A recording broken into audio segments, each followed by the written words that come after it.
Ya chicos, vamos a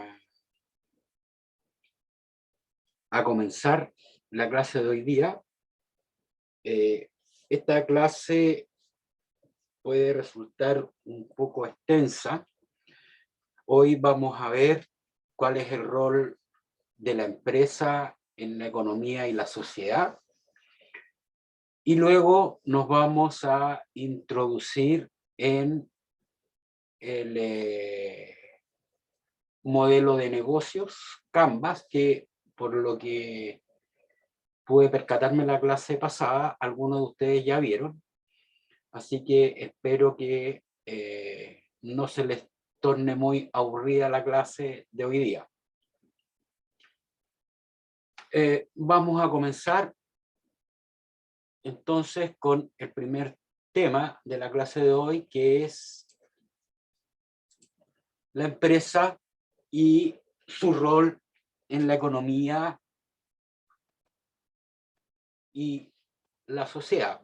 Vamos a ver cómo la empresa, digamos, vamos a definir la empresa y vamos a ver de manera general cuáles son las interacciones que tiene la empresa con el medio en que se desarrolla.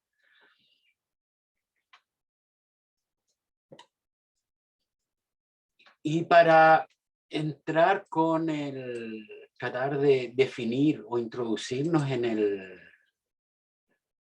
el tema de la empresa, lo primero que vamos a mencionar es que una parte importante de las necesidades que tienen los seres humanos son satisfechas a través de actividades económicas que son realizadas o producidas por unidades económicas que típicamente se conocen como el nombre de empresas.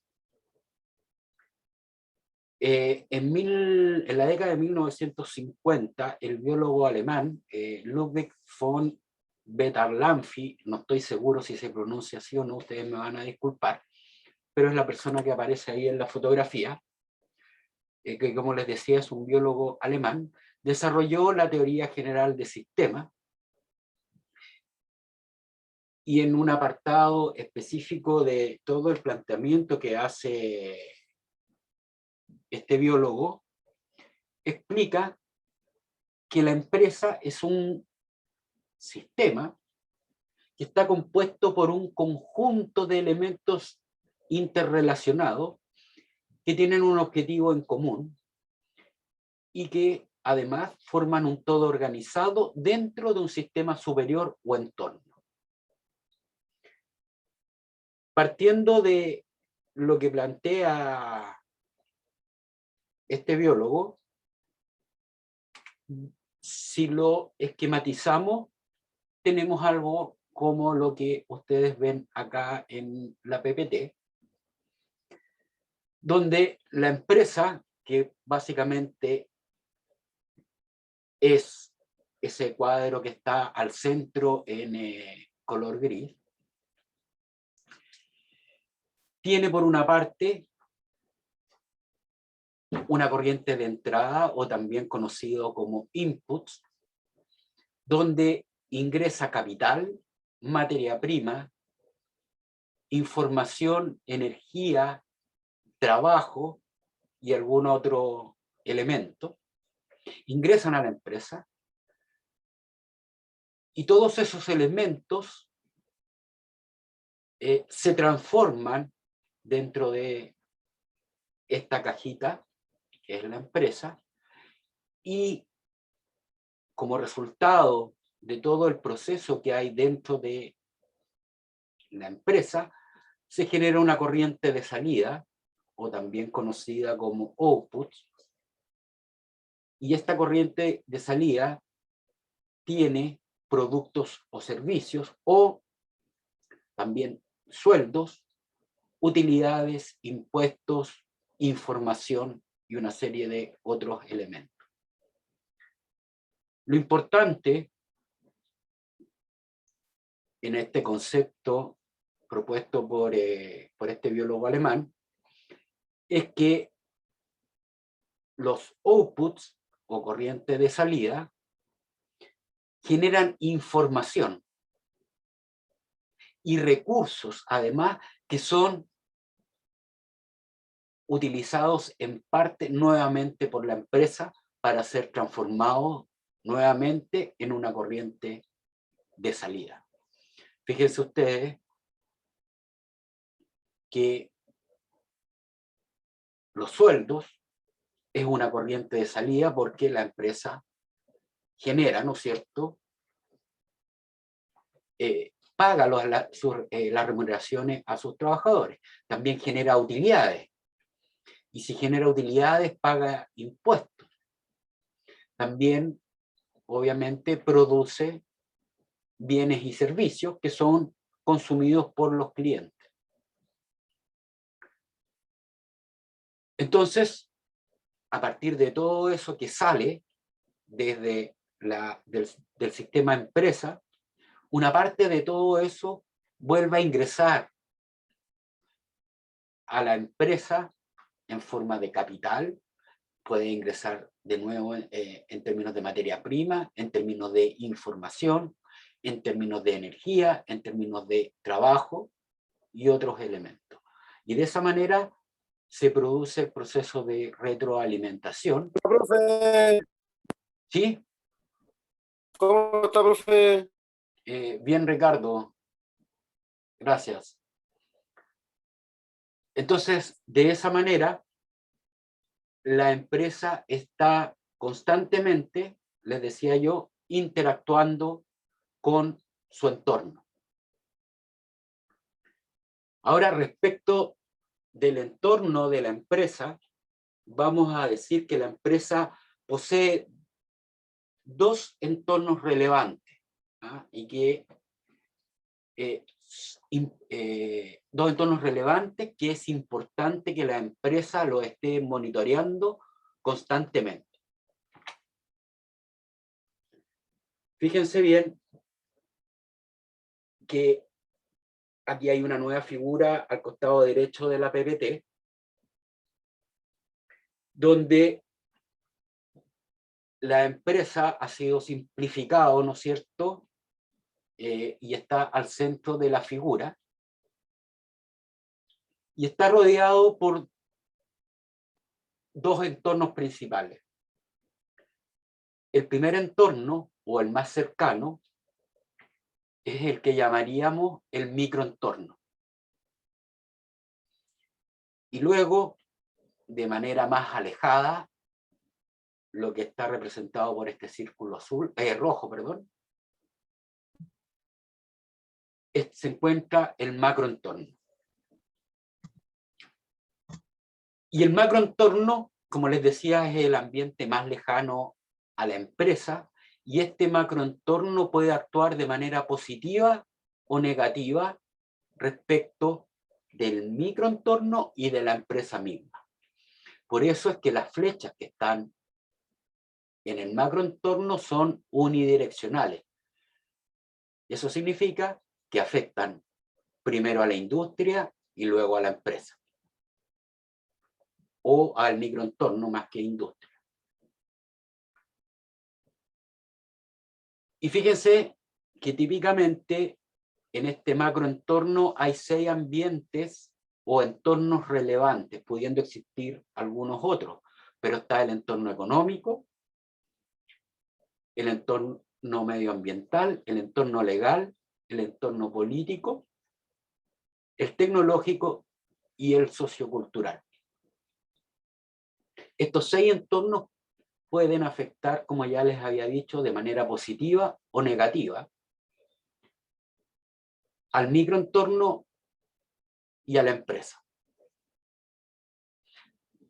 Sin querer extenderme mucho en esto, vamos a hacer una explicación respecto de cada uno de estos entornos.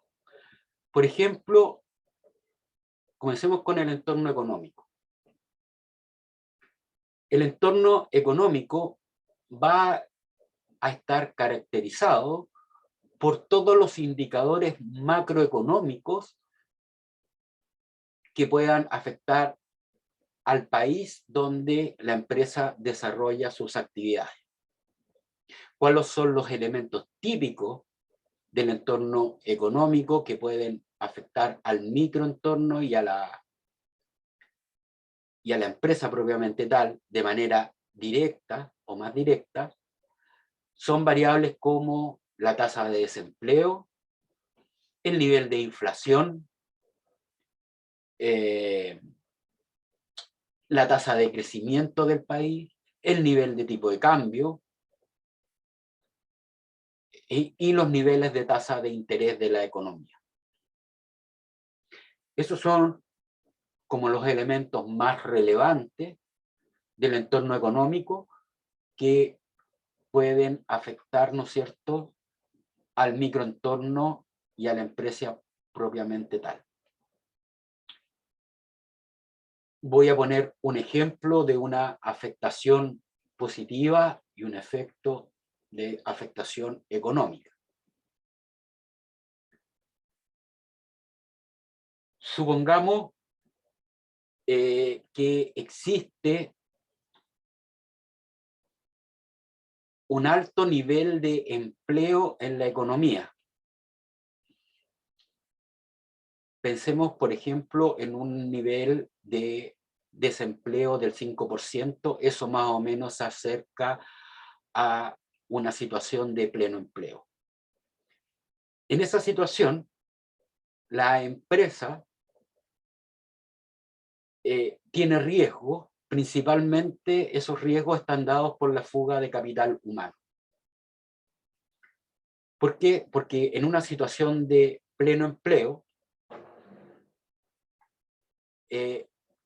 las empresas van a luchar por tener el mejor capital humano disponible, y para eso lo que van a hacer normalmente es mejorar o ofrecer, digamos, mejores condiciones que la empresa donde está trabajando actualmente la persona. Y eso se conoce en términos genéricos como la grúa. Significa que las empresas detectan ciertas personas que están en distintos puestos de distintas compañías que pueden tener un desempeño interesante, y lo que se hace es ofrecerles trabajo con mejores condiciones con las que tienen actualmente las personas. Y eso, a su vez, genera otro elemento que es negativo, negativo para las empresas, que el nivel de salario empieza a subir. Es decir, si a mí me vienen a buscar una empresa, me tiene que ofrecer mejores condiciones de las que tengo actualmente para cambiarme. Si no, no me cambio si es que me siento cómodo.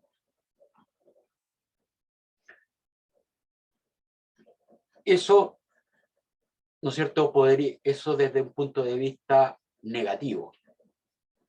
Ahora, desde un punto de vista positivo, por ejemplo, podría ser que la economía esté presentando bajas tasas de interés. Si se presentan bajas tasas de interés, es una oportunidad que las empresas deben aprovechar, ¿no es cierto?, porque el financiamiento es de muy bajo costo y eso les puede permitir desarrollar más fácilmente sus planes de crecimiento. Entonces ahí hay dos ejemplos en cómo el entorno económico puede afectar de manera positiva o negativa a la empresa. Hablemos un poco ahora del entorno medioambiental. Igual que el entorno económico, las fuerzas relacionadas con el entorno medioambiental pueden afectar de manera positiva o negativa al microentorno y a la empresa. Hoy día, por ejemplo, existe una regulación medioambiental porque la sociedad en conjunto ha tomado conciencia de que el medio ambiente debe ser cuidado. Por lo tanto, el desarrollar nuevos proyectos significa invertir en nuevas y mejores tecnologías que vayan que eviten o contaminen lo menos posible. Por lo tanto, esas empresas que hacen la inversión en mejor tecnología están en una mejor condición que las empresas que no lo hacen. Probablemente las empresas que no inviertan en mejor tecnología deberían ir desapareciendo producto de que la sociedad no las va a aceptar o la sociedad las va a castigar no comprándoles sus productos o servicios. Entonces, ahí hay un ejemplo de cómo el entorno medioambiental puede afectar de manera positiva o negativa a la empresa. Piensen ustedes todo lo que ha pasado con todas las empresas que están en la zona de Quintero, zona que se le ha denominado zona de sacrificio. Hoy día, las empresas, para que puedan seguir operando, van a tener que cambiar su forma de trabajar o van a tener que dejar de hacerlo, porque no va a ser aceptable que sigan produciendo en las condiciones en que lo están haciendo actualmente.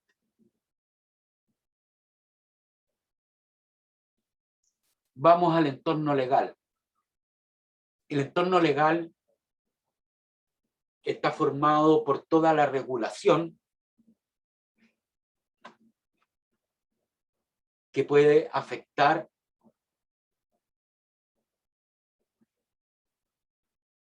a la empresa. Y ahí nos encontramos con elementos como el Código del Trabajo, el Código Tributario,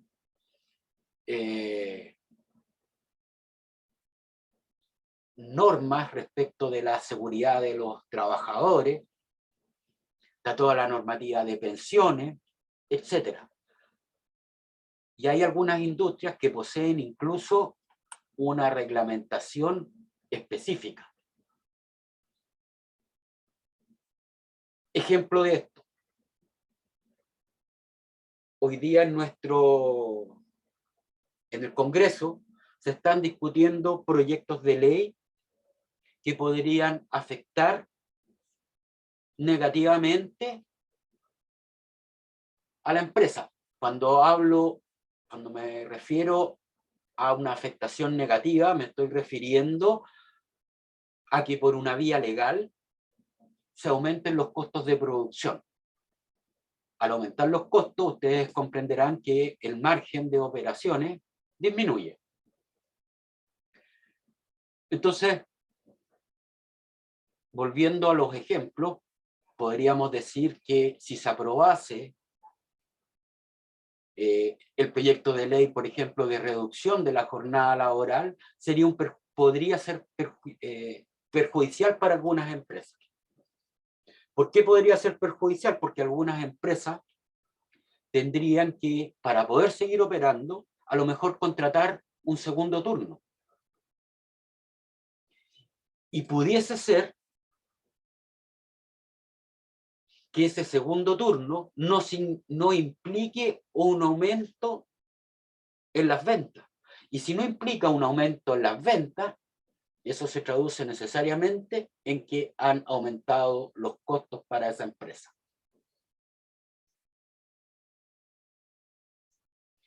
Puede haber alguna empresa o algunas empresas que la reducción de jornada laboral no les afecte en nada. pero puede haber a otras que sí las afecten. ¿Qué otra cosa podría ser perjudicial para la empresa? Podría ser la posible reforma a las pensiones. Ahí se está discutiendo un proyecto de ley, ¿no es cierto?, en el Congreso, en que se establece que de cargo del empleador se debería aumentar alrededor de un 6% del sueldo imponible, un aporte directo del empleador al fondo de pensiones.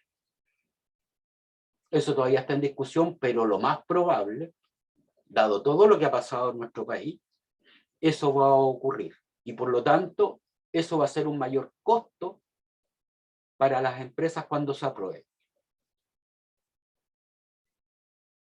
Y si la empresa no es capaz de traspasar todo eso a precio, va a significar necesariamente una reducción de sus márgenes.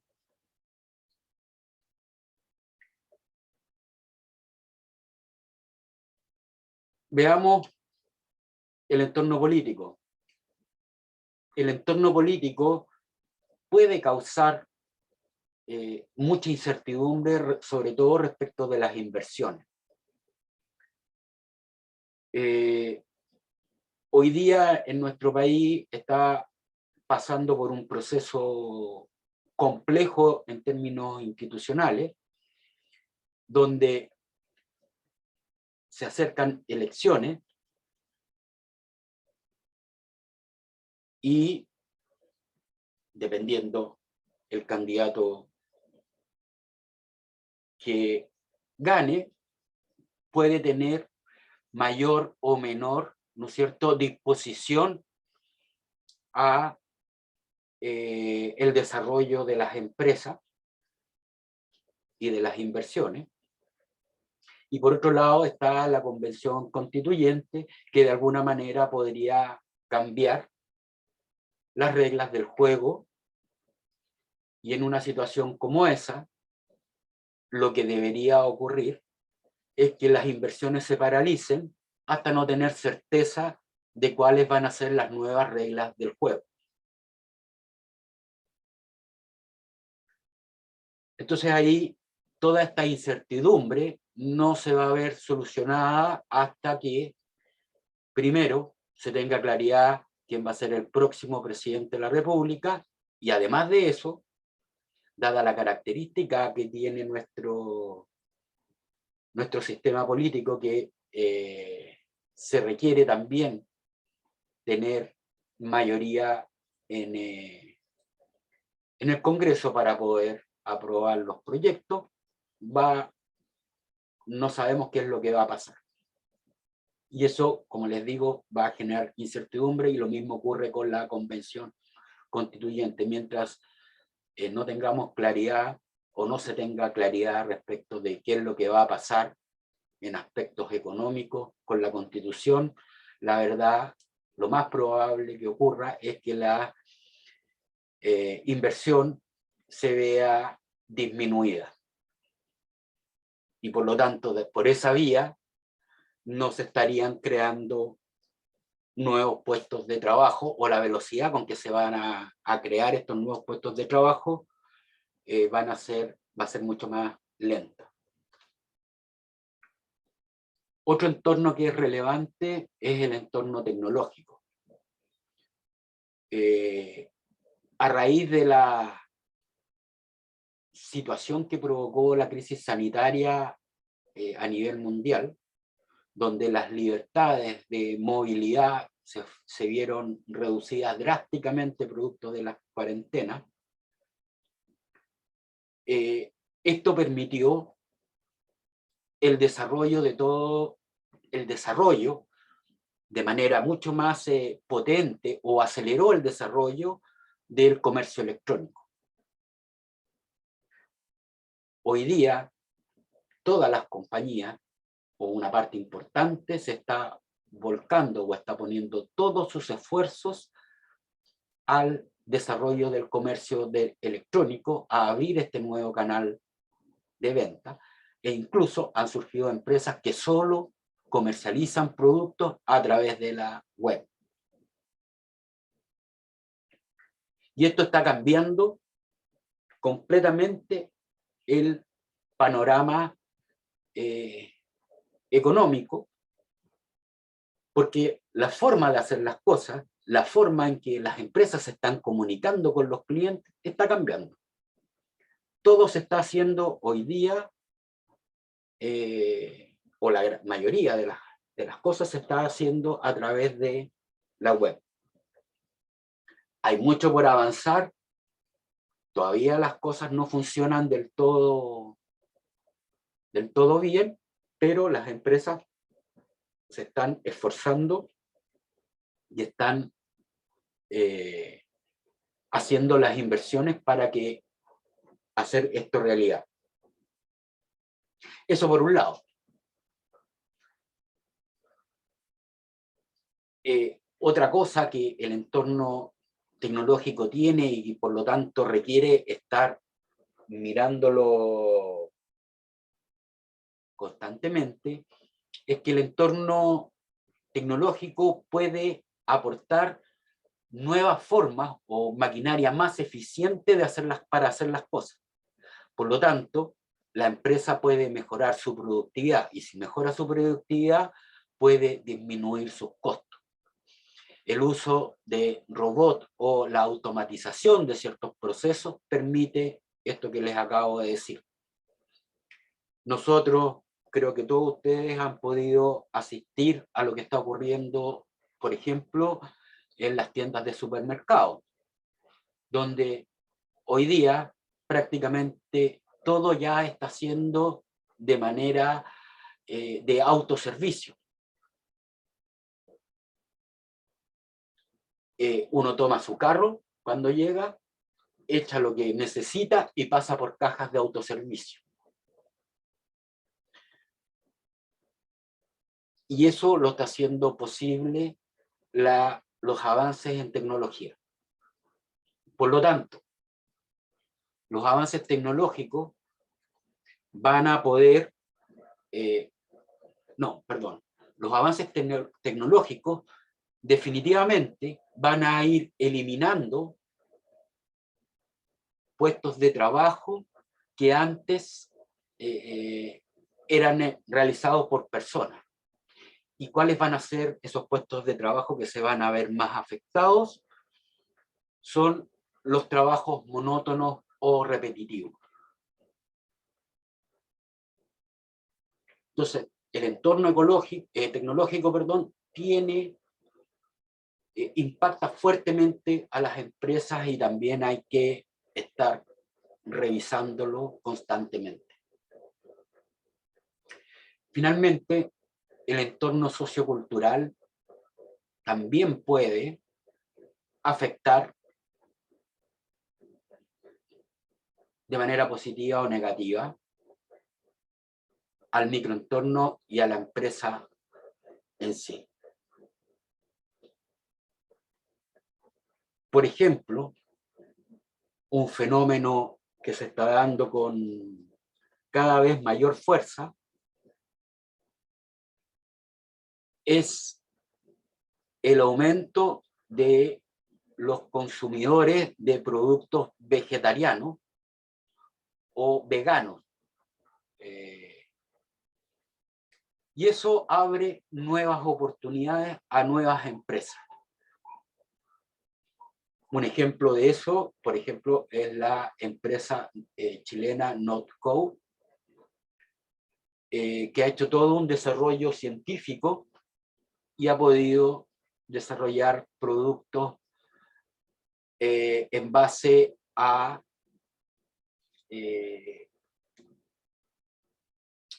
no sé si la palabra correcta son fibras naturales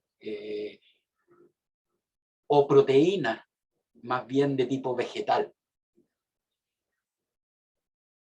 Entonces, y se está generando todo un mercado y toda una industria, producto de esta toma de conciencia que está teniendo la sociedad respecto del daño que causa, ¿no es cierto?, el consumo de carnes rojas, por ejemplo. Entonces ahí surgen algunas oportunidades para las empresas. ¿Y cuál es el efecto negativo de esto? Que las empresas que se dedican a la comercialización de proteína de origen animal puedan perder terreno o demanda. Entonces, estos entornos hay que estar revisándolos constantemente, las empresas deben estar revisándolos periódicamente. Esto que acabamos de hablar del macroentorno es lo que ustedes conocen, me imagino, como análisis PESTA o PESTAL, que tiene por objetivo determinar cuáles son las oportunidades y amenazas que pueden existir en el macroentorno. ¿Y por qué es importante? Primero, porque las oportunidades deben ser aprovechadas y las amenazas debemos ver como empresa la forma de mitigarlas o atenuarlas de forma tal que no genere un impacto económico severo en la compañía.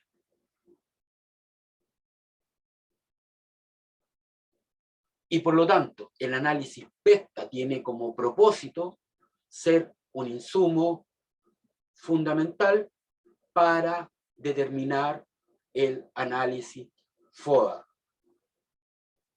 a través, ¿no es cierto?, del establecimiento de oportunidades y amenazas. Y por lo tanto, la compañía puede generar estrategias para aprovechar esas oportunidades que están ahí y estrategias para mitigar las amenazas que pudiesen provenir del macroentorno. ¿Se ha entendido hasta ahí? Sí, profesor. Bien. Sí, profe. Vamos al microentorno. Y en el microentorno, que es el entorno más inmediato que tiene la empresa, ahí hay 4 actores importantes. Los proveedores de la empresa, los clientes que tiene la empresa, los productos sustitutos de los productos que la empresa comercializa y los mismos competidores. Esos son los actores más relevantes de este microentorno. Y aquí, fíjense bien, las flechas son bidireccionales. ¿Qué es lo que significa esto que sean bidireccionales? Significa que lo que ocurre en el microentorno puede afectar de manera positiva o negativa a la empresa. Pero, además, lo que la empresa hace también puede afectar a este microentorno. Por eso, acá las flechas son bidireccionales. O sea, tienen 2 sentidos. ¿Cuál es lo relevante de este microentorno? Es que todos esos elementos que están ahí, o actores, más que elementos, proveedores, clientes, sustitutos y competidores, pueden terminar afectando al margen, al precio que la empresa practica. Fíjense bien, cuando los proveedores están más concentrados, en el sentido de que hay un solo proveedor que abastece a un montón de empresas, ese proveedor tiene un alto poder de negociación. Y cuando tiene un alto poder de negociación, las empresas son solo tomadores de precio. Por lo tanto, este proveedor puede subir sin mayores problemas los precios que practica a la empresa. Y si la empresa no tiene capacidad de traspasar esas alzas a los clientes, se ve afectado el margen. De manera análoga ocurre lo mismo con los clientes. Cuando la empresa atiende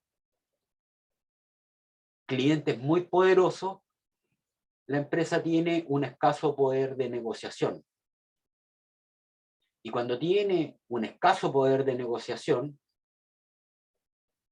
los clientes pueden presionar por disminuciones de precio o mejoras de garantía o mejoras de condiciones. Por ejemplo, que mejore las condiciones de pago. Si yo sé que soy un cliente importante para esa empresa, le puedo exigir, por ejemplo, que en vez de que me dé crédito a 30 días, me dé un crédito a 60 días. Y eso significa que la empresa va a tener que invertir en mayor capital de trabajo. Y si la empresa tiene que invertir en mayor capital de trabajo, significa que voy a estar afectando su margen, porque va a haber que financiar ese capital de trabajo extra. Vamos a los sustitutos. Profe, una pregunta. Sí, dígame, Rodolfo. Si bien es cierto, el microentorno afecta de manera bidireccional entre lo que es el mismo microentorno y el macroentorno, estos actores, si usted bien los mencionó, que son proveedores, clientes, productos sustitutos y competidores, pueden verse afectados entre sí de alguna manera, por así decirlo, por culpa del otro, como el cliente verse afectado por culpa del producto. Sí, efectivamente. Mira, supongamos el siguiente ejemplo. Y les voy a poner un caso real de una cosa que ocurre aquí en Chile. A lo mejor no todo el mundo sabe. En Chile existen empresas con un poder de mercado bastante grande, como por ejemplo AgroSuper. AgroSuper ostenta un poder de mercado gigantesco, puesto que comercializa alrededor del 70 o el 80% tanto del pollo y del cerdo que produce este país, y el 100% del pavo. Por lo tanto, AgroSuper puede subir los precios de manera como ellos estimen conveniente. ¿Qué es lo que ocurre con eso? La empresa el proveedor le va a traspasar, le va a vender a la empresa el producto más caro y por lo tanto va a terminar afectando al cliente, porque lo que va a hacer la empresa es subir el precio. Si AgroSuper le sube, por ejemplo, el precio del pollo a todos los supermercados, ¿qué van a tener que hacer los supermercados? Traspasar esa alza a los clientes. ¿Por ahí iba tu pregunta, Rodolfo? Sí, profe. No, sí, lo entiendo perfectamente. Gracias. Bueno, y eso puede ocurrir porque AgroSuper tiene una posición dominante en el mercado y se podría decir que ostenta un poder, lo voy a decir entre comillas, monopólico.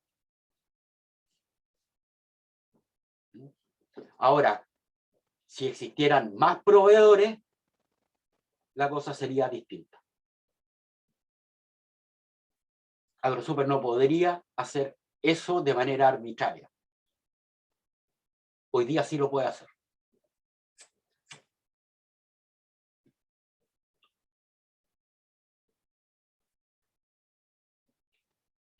Habíamos visto el efecto de los proveedores y de los clientes. Hablemos ahora de los productos sustitutos. Los productos sustitutos tienen el efecto, dependiendo del grado de sustitución, que pueden imponer un techo, límite, respecto del precio que la empresa puede practicar.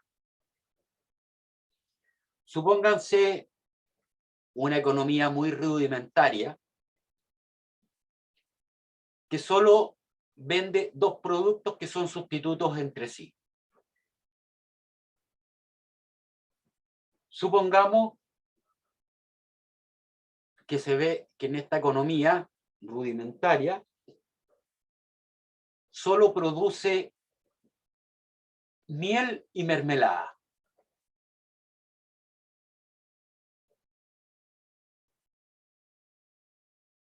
En esa situación, como ambos productos son sustitutos muy cercanos entre sí,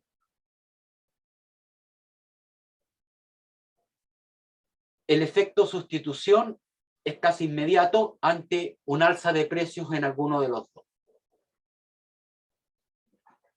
Nosotros podemos aceptar, por ejemplo, que la miel sea más cara que la mermelada, pero podemos aceptar hasta cierto límite. Por ejemplo, si tradicionalmente la miel fuera 100 pesos más cara que la mermelada, si por alguna razón el precio de la miel subiera 300 pesos, lo que va a ocurrir es que gran parte de los consumidores de miel se van a ir a consumir mermelada.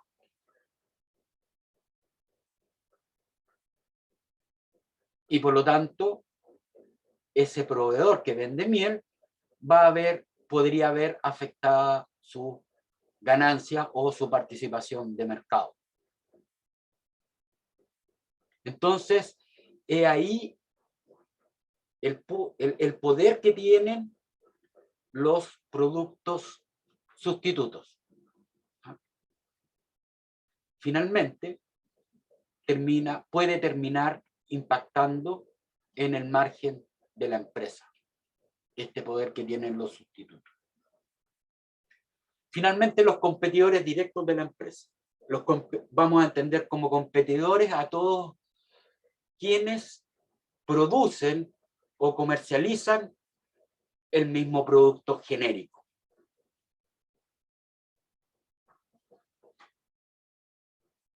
¿Y qué ocurre cuando existe una gran cantidad de competidores?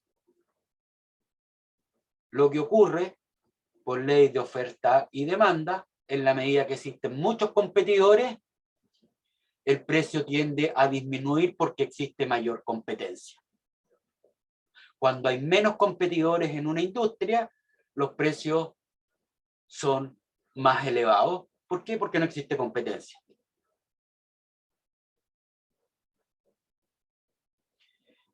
Ejemplo de esto, podemos ver lo que ocurrió en nuestro país con el ingreso al mercado de la compañía de telefonía WOM.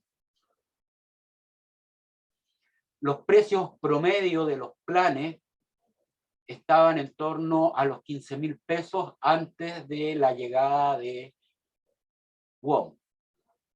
Con la llegada de WOM, los precios bajaron en torno a los 10.000 pesos.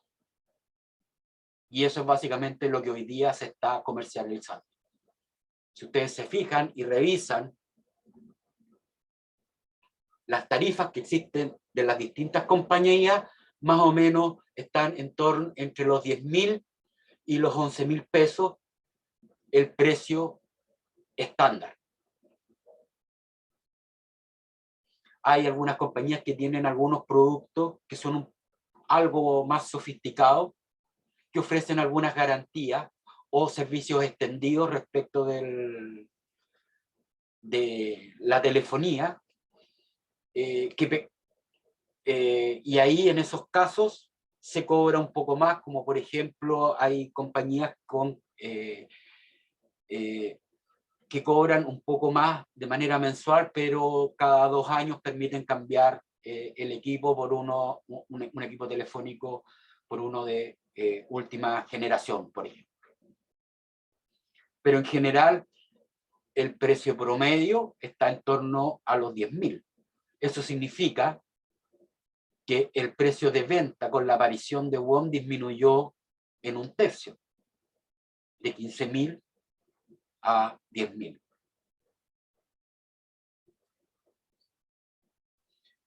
Por lo tanto, estos 4 elementos que conforman el microentorno pueden afectar a la empresa de manera positiva y negativa. Y es rol de los gerentes estar monitoreando lo que ocurre en el microentorno y macroentorno. Respecto del microentorno, si ustedes se fijan, se asemeja muchísimo al análisis de industrias que propone Michael Porter. Y fíjense bien que en su objetivo, el análisis Porter, o lo que entrega como resultado, el análisis Porter, es que nos dice el nivel de rentabilidad que tiene una industria y el nivel de riesgo asociado a esa industria. Pero además aporta otras cosas. El análisis, un análisis adecuado de la industria en la que se desarrolla la empresa, también permite detectar oportunidades y amenazas. Dicho esto, concluiremos que el análisis PESTA y Porter son insumos básicos para determinar, o sea, para realizar nuestro análisis FODA, puesto que son fuente de información para establecer las oportunidades y amenazas que puede enfrentar la empresa. ¿Dudas hasta acá?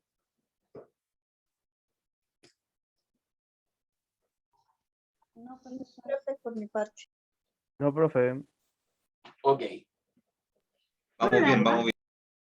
Bien, entonces pasemos ahora a hacer una definición de empresa.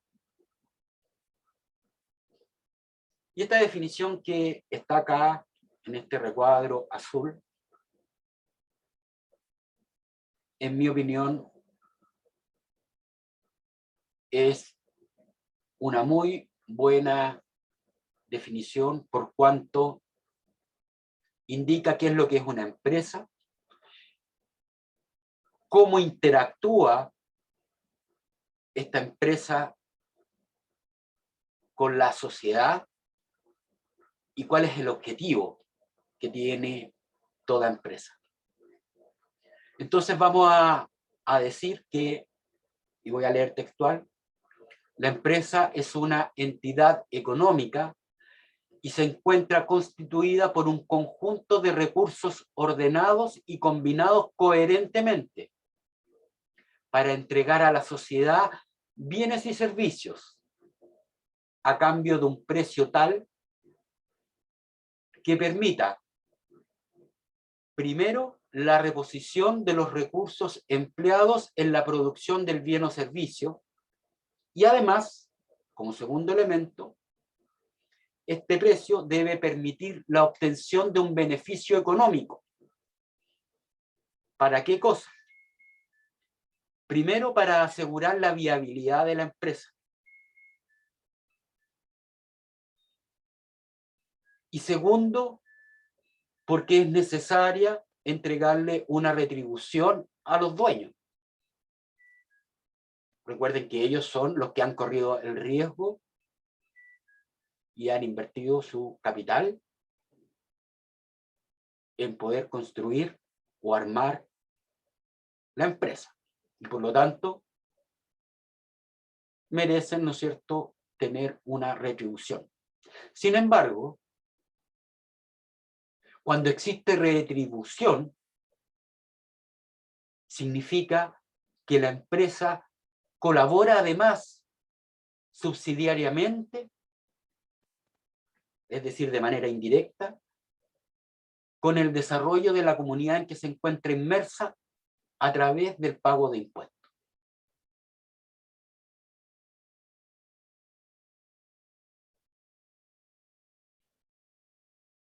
Y esto es lo que es una empresa típica.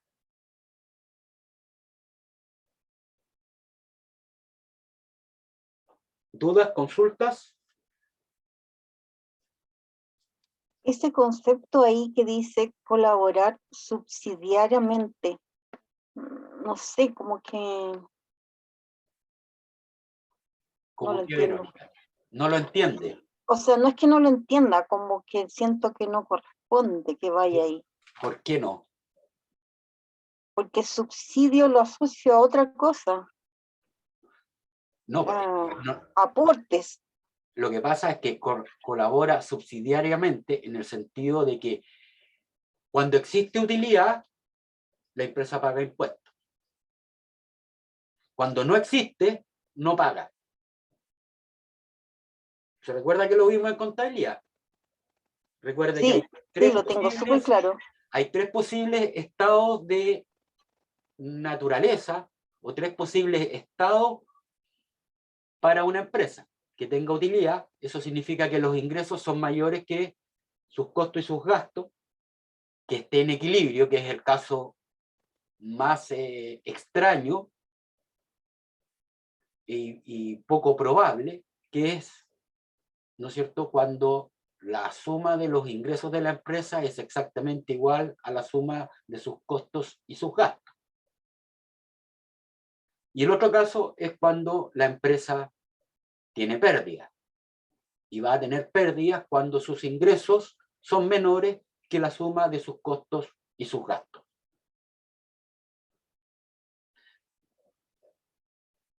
Y fíjense bien, ¿y por qué colabora subsidiariamente con la sociedad? Porque como nosotros, como raza, no hemos ordenado de manera social, de forma tal que nosotros hemos definido que el Estado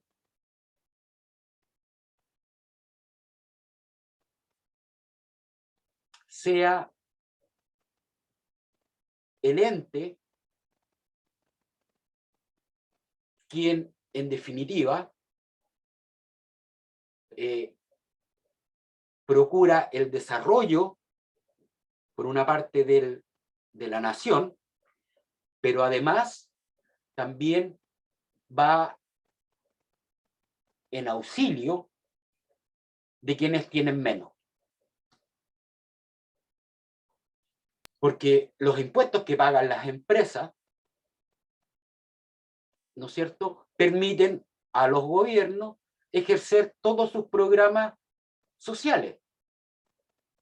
Piensen ustedes además que el Estado provee algunos servicios que son necesarios para la sociedad, servicios que hay que costearlos. Por ejemplo, seguridad. cuando es el Estado quien debe asumir, ¿no es cierto?, la seguridad tanto interna como externa. Por lo tanto, tiene que disponer de recursos para pagar a los militares, para defendernos en caso de una agresión externa, por ejemplo, o colaborar en situaciones de crisis. Nosotros hemos visto, hemos tenido como país varias catástrofes naturales en donde las Fuerzas Armadas han jugado un rol importante de ir en ayuda, ¿no es cierto?, de quienes han sido afectados por los fenómenos de la naturaleza. Pero ¿Hace una pregunta? también necesitamos, un segundo para terminar la idea, necesitamos de los carabineros y de la policía de investigaciones. Ambas instituciones que se encargan, ¿no es cierto?, de la seguridad a nivel interno. ¿Qué otro bien o servicio provee el Estado a la sociedad? La justicia. Por un lado están los jueces, que son los encargados de administrar justicia, pero por otro lado están las fiscalías, que son las encargadas, ¿no es cierto?, de, ¿cómo se dice? ¿Cuál es la palabra correcta? Se me olvidó, de llevar adelante las investigaciones por incumplimiento de la ley. Entonces ahí hay dos servicios, seguridad por un lado y justicia por otro, que los estados proveen.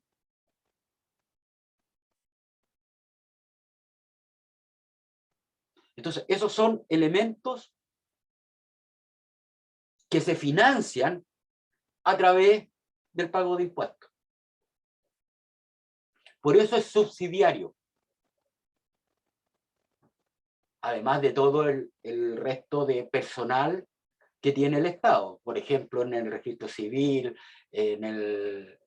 todo el personal que trabaja en el área de salud, en las áreas de educación, en las áreas municipales, etc. Hay un sinnúmero de organismos del Estado y personas que ahí trabajan, que como sociedad tenemos que financiarlo.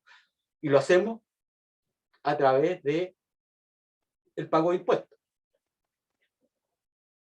principalmente. ¿Alguien me quería decir algo? Me quedó súper claro, gracias. Ok, Verónica. Profe, quería hacer lo que después se me da la onda y se me olvida la pregunta. Dígame, Rolfo.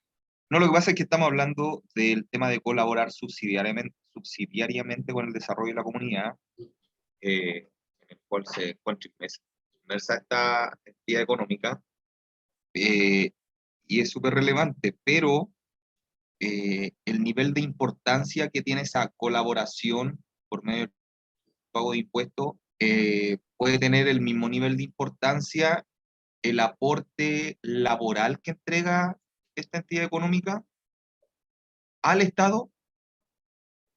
Claro que sí. ¿Me explico con la pregunta? Sí, por supuesto, porque, por ejemplo, y es bastante buena la pregunta, porque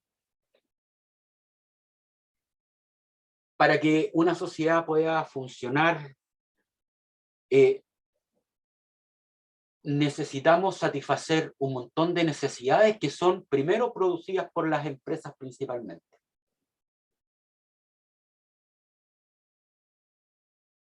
Necesitamos de ropa, necesitamos de vivienda, necesitamos de alimentos, por decir algunas cosas que son relevantes. Esas tres cosas mayoritariamente son producidas por empresas. Necesitamos entretención. Vayan ustedes, tomen la pirámide de Maslow. Me imagino que la conocen, ¿no es cierto? Donde están jerarquizadas las necesidades de los seres humanos. Y la mayoría de esas necesidades que tiene el ser humano son satisfechas por las empresas. Entonces, fíjense bien, las empresas, además, al contratar personal, generan empleo. Cuando generan empleo, lo que hacen es pagarle a los trabajadores, ¿no es cierto?, una remuneración por un servicio determinado. Y este trabajador, ¿qué es lo que hace con esa remuneración? Compra otros bienes y servicios, pero además paga impuestos también a través del IVA.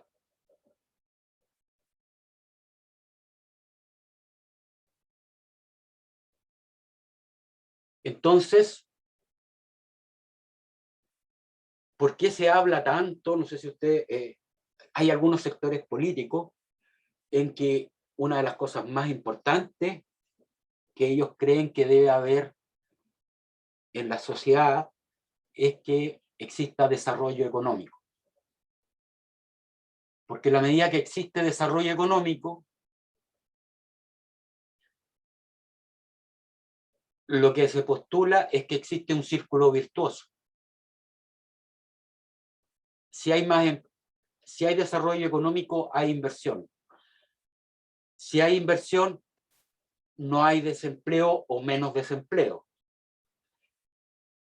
Si se está en una situación de empleo, la demanda interna se desarrolla con más fuerza porque esos recursos que obtienen los trabajadores producto de su trabajo es destinado para comprar bienes y servicios.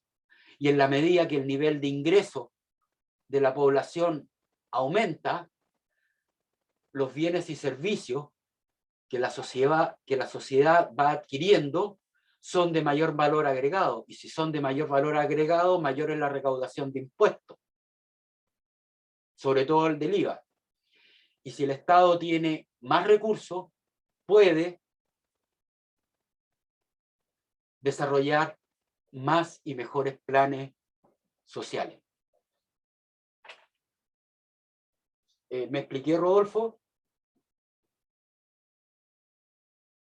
Profe, dio un concepto de economía. Perfecto, profe. ¿Ah? Perdón, Dio el concepto de economía.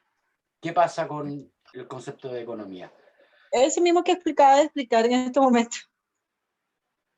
Pero ¿cuál es la duda, Niurka? No, ahí no te entendí. No, que claro, que todo radica en el concepto de empresa, pero todo radica realmente en el proceso de economía. Así funciona el proceso de economía para que funcione. Bueno, mire,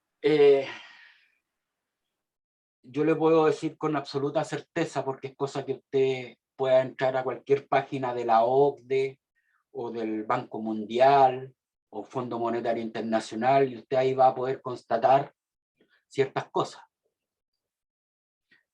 Y lo que voy a decir sin ningún ánimo en términos políticos, los números están ahí y son elaborados por entidades supragubernamentales. Por lo tanto, eso no se puede discutir. Y usted encontrará que en aquellos países donde existe mayor libertad económica, son los países más desarrollados, en los países donde existe menos pobreza. Por lo tanto, lo que usted estaba diciendo respecto de que la economía atraviesa prácticamente todo el tejido social, efectivamente es así. Los países que logran mayor desarrollo económico son los países donde se vive mejor, donde la población tiene un mayor grado de bienestar. Y eso está ahí, es cosa de mirar los números. Usted puede revisar, porque periódicamente la OCDE está haciendo publicaciones al respecto, así como el Banco Mundial, las Naciones Unidas también. Así que los números están ahí. Por el contrario, en aquellos países donde existen menores libertades económicas, los niveles de pobreza o de desarrollo son inferiores. Así que eso. ¿Dudas hasta acá?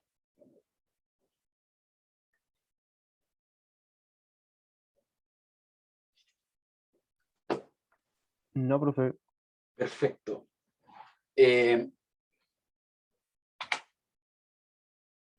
Ya, vamos a pasar, y aquí espero, como me dijeron que algunos ya habían visto esto del modelo Canvas, yo espero que no se les haga muy aburrido la clase. Vamos a comenzar a hablar de modelos de negocio.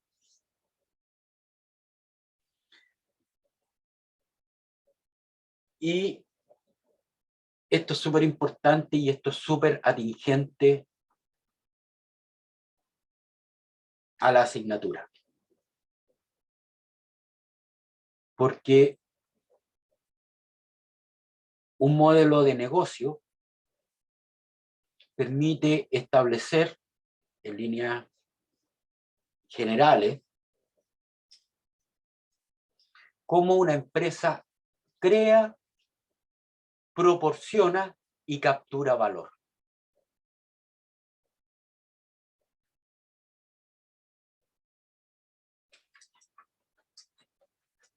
Crea y proporciona valor a través de los productos y servicios que comercializa. ¿Para quién? Para el cliente. Y finalmente, ¿cómo captura valor? A través de la retribución que el cliente hace al comprar nuestro producto o servicio. Entonces, los modelos de negocio permiten a las empresas realizar análisis bastante rápido de cuáles estrategias adoptar para competir, de forma tal de poder obtener el mayor beneficio posible. Nunca se olviden que el objetivo principal o la razón de ser de una empresa es obtener beneficios económicos, como primera cosa. Es la leitmotiv de cualquier proyecto de negocio. Y esto es de perogrullo. Y debe ser así, porque de no ser así, la empresa es inviable. Y si es una empresa inviable, es una empresa que no puede subsistir. Va a terminar desapareciendo. Entonces, he aquí la importancia, ¿no es cierto?, del modelo de negocio, porque el modelo de negocio describe cómo o qué es lo que la empresa tiene que hacer, primero para crear valor, entregar valor y capturar valor. Entonces, vamos a hablar un poquito de por qué es necesario promover modelos de negocio innovadores. Y de alguna manera, lo que vamos a ver a continuación va a estar reforzado por todo lo que vimos anteriormente, sobre todo cuando veíamos los entornos con los que la empresa interactúa.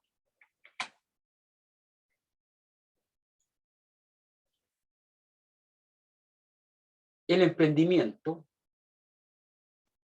es una necesidad social, primera cosa. ¿Y por qué? Primero porque existen altos niveles de desempleo. Fíjense lo que acaba de ocurrir con... Miren lo que está ocurriendo en nuestro país con los niveles de desempleo. A pesar de que hemos sido una de las economías que más rápido se ha recuperado de la situación, todavía estamos con tasas algo superiores al 10% de desempleo. Y lo más probable es que este nivel de desempleo se siga manteniendo por un tiempo largo.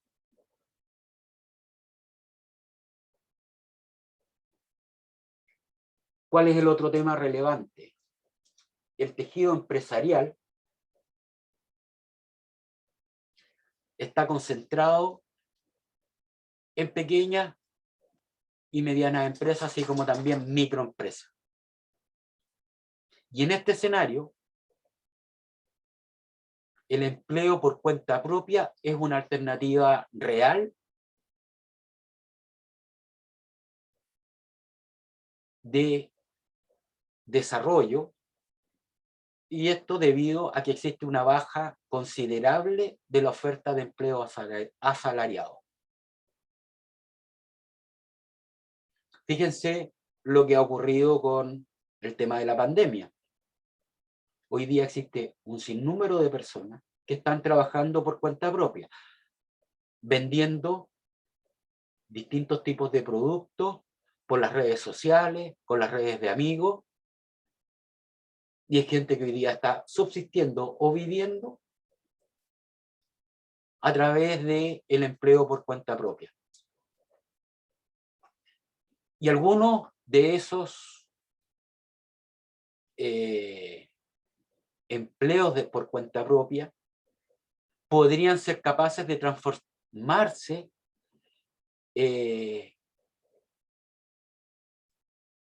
en futuros startups.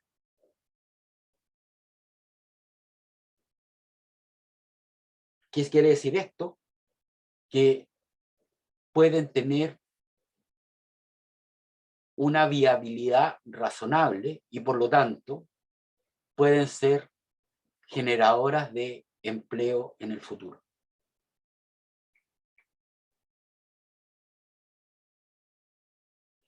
Sumado a todo esto, que tiene que ver con aspectos más bien económicos, la actual competencia que existe hoy día es devastadora.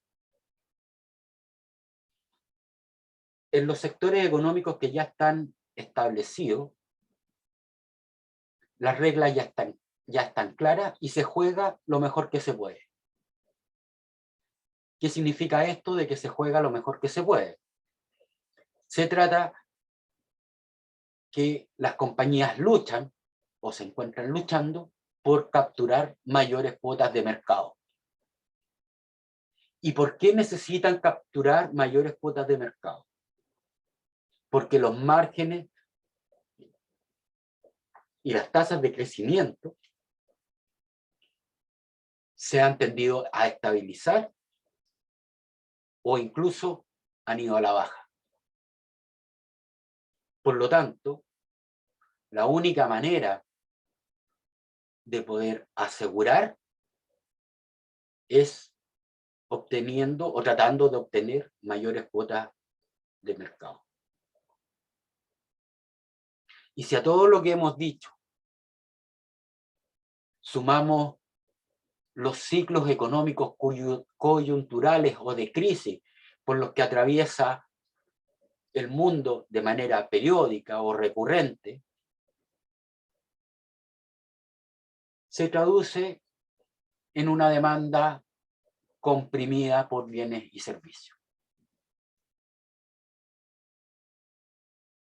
Entonces, ese es en este escenario en donde las empresas deben jugar. Y por eso se hace relevante los análisis, como les decía yo, del macro y microentorno. Análisis que deben realizarse de manera repetitiva. de manera continua, deben estar constantemente analizándose. Yo diría, en general, a lo menos una vez al año hay que darles una mirada.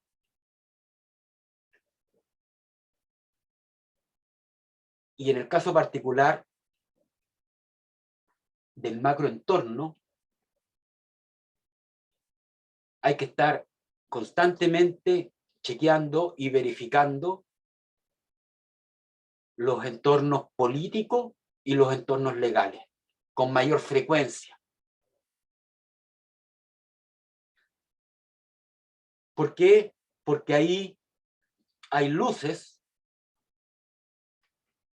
de los cambios regulatorios que se pueden avecinar.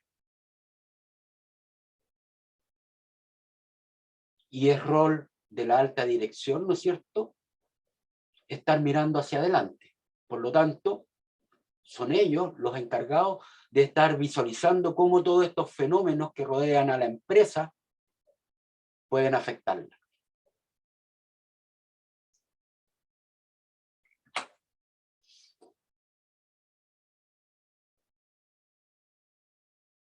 Dicho esto,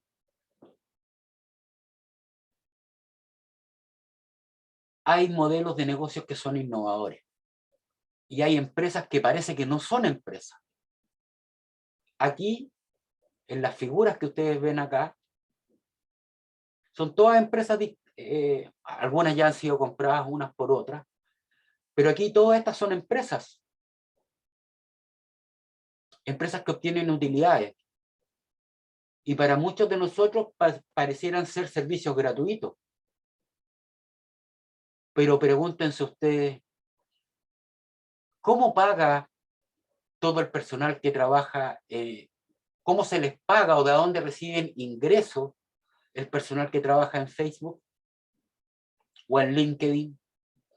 ¿O en Pinterest? ¿A través de las publicidades o no? Por ejemplo, exactamente, publicidades, ese es uno de los medios. Y parece que fueran servicios gratuitos. Entonces existen otros modelos de negocio innovadores. Y es aquí donde hay que estar mirando estas experiencias. Porque a lo mejor estos modelos de negocio pueden ser adaptados a los modelos de negocio en los cuales nosotros participamos. Entonces resulta de vital importancia entender estos modelos de negocio.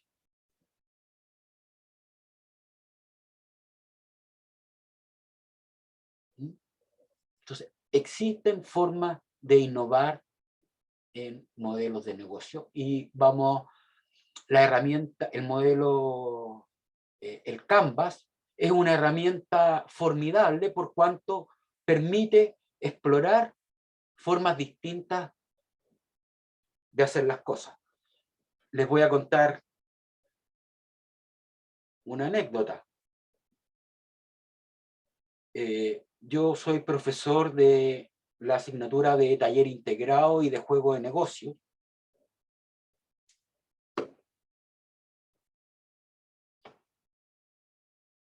Y esto consiste en que los alumnos deben elaborar proyectos de negocio, básicamente para para poder titularse, o para el ramo de juego de negocio es para, ¿no es cierto?, ir desarrollando habilidades gerenciales en los alumnos, tratando de aplicar todos los conocimientos que han adquirido durante la carrera. Dicho esto, lo primero que yo hago, todo esto que están viendo ustedes acá, yo lo hago en 2 clases, más o menos, en esta asignatura. Veo algunas otras cosas, pero la primera tarea es que tienen que preparar un proyecto de negocio, y lo primero que le pido es que realicen el modelo Canvas, la primera actividad que se realiza. Y resulta que el modelo Canvas, en la medida que va transcurriendo el semestre, va mutando, va variando. Y tengo algunos alumnos que han logrado, que han llegado a realizar hasta 20 cambios a sus modelos de negocio originales. Porque en la medida que va avanzando la asignatura, se van dando cuenta que hay que cambiar la forma de hacer las cosas para poder tratar de tener éxito. Entonces yo, la próxima clase les voy a mostrar ahí algunas evoluciones que tuvieron los modelos de negocio de algunos de mis ex estudiantes. Pero el Canvas, que es un modelo que una herramienta que vamos a ver más adelante, permite hacer esto. Por lo tanto, y como les decía, innovar en modelos de negocio supone explorar alternativas, encontrar nuevos enfoques para desafiar el status quo. Eso es básicamente. Cosa de poder generar algún tipo de innovación que va a permitir, ¿no es cierto?, obtener mejores resultados económicos. Dicho esto, es dable mencionar que en el actual mundo competitivo, la empresa que no innova en su modelo de negocio está destinada a desaparecer. Ya dijimos algo parecido respecto del impacto que ha tenido la tecnología y la digitalización respecto de algunas empresas. Las empresas que no se suban al carro del comercio electrónico probablemente van a desaparecer.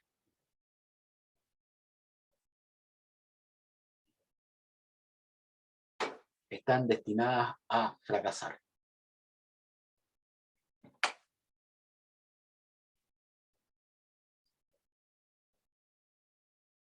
Entonces, otro elemento importante del modelo de negocio, primero, es que abre espacios para la mejora.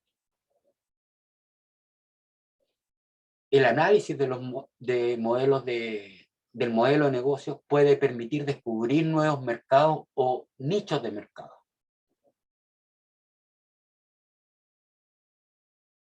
Y por lo tanto, genera el espacio apropiado para la reinversión.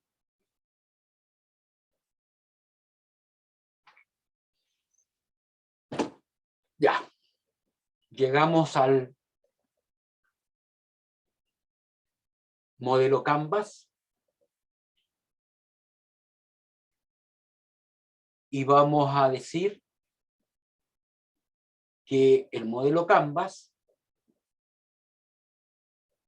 lo que hace es describir la lógica como una organización o empresa crea, proporciona y captura valor. El modelo Canvas fue desarrollado por el señor que está ahí, Alexander Osterwalder, que es el creador del modelo de negocios Canvas. Y siendo las 20:34, ¿les parece que nos tomemos un descanso para tomarnos un café? Ya, profe, gracias. Ok.